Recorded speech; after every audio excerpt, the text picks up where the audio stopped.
Jemimah Rodrigues ఆస్ట్రేలియాతో India టీంని గెలిపించిన తర్వాత ఒక ఇంటర్వ్యూలో నా విజయం వెనుక జీసస్ ఉన్నారు అని అర్థం వచ్చేలా మాట్లాడారు.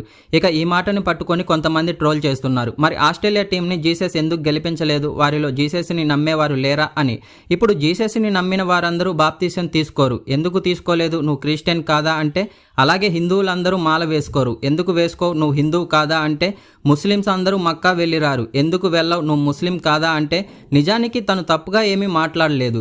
సక్సెస్ అందుకున్న ప్రతి ఒక్కరూ నా సక్సెస్ వెనుక ఇదిగో వీరున్నారు అని సమాధానం ఇస్తారు. అలాగే జెమిమా కూడా తన విజయం వెనుక జీసస్, నా పేరెంట్స్, నా కోచ్ ఉన్నారు అని చెప్పారు. దానిలో తప్పేముంది? ఏదైనా పోటీ జరిగితే ఒక్కొక్క మతానికి ఒక్కొక్కరు చొప్పున మాత్రమే పార్టిసిపేట్ చేయరు. ఒక్కొక్క మతం నుండి పదుల సంఖ్య నుండి వేల సంఖ్యలో పోటీ పడతారు. మరి అందరూ విజయం సాధించగలరా? లేరు కదా. ప్రతి మతంలో కూడా స్వర్గం, నరకం ఉన్నాయి అని చెబుతారు. మరి దేవుడు రెండింటిని ఎందుకు సృష్టించాడు?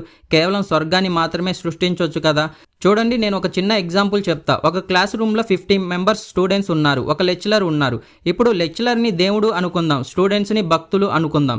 క్లాస్ రూమ్లో ఉన్న స్టూడెంట్స్కి ఎలాంటి విభేదాలు లేకుండా అందరికీ ఒకేలా లెక్చరర్ క్లాసులు చెప్తారు. కానీ ఎగ్జామ్లో కేవలం ఒకరు మాత్రమే ఫస్ట్ ర్యాంక్ సాధిస్తారు. ఎందుకు అంటే లెక్చరర్ చెప్పిన క్లాసెస్ని శ్రద్ధగా విని కష్టపడి చదువు మీద శ్రద్ధ పెట్టి నేను ఫస్ట్ ర్యాంక్ సాధించాలి అని సంకల్పం ఉన్నవారే విజయం సాధిస్తారు.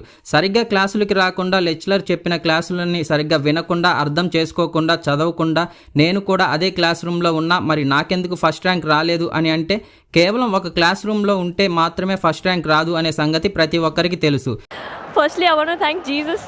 ఎవరిష్టం వారిది. అలాంటప్పుడు ఈ మతాల గురించి మనకెందుకండి? మతం కంటే మనుషులం అనేది మనందరం గుర్తుంచుకోవాలి. ఈ వీడియో నచ్చితే లైక్ చేసి మరిన్ని బెస్ట్ టాపిక్స్ కోసం మన ఛానల్ సబ్స్క్రైబ్ చేసుకోండి. Thanks for watching.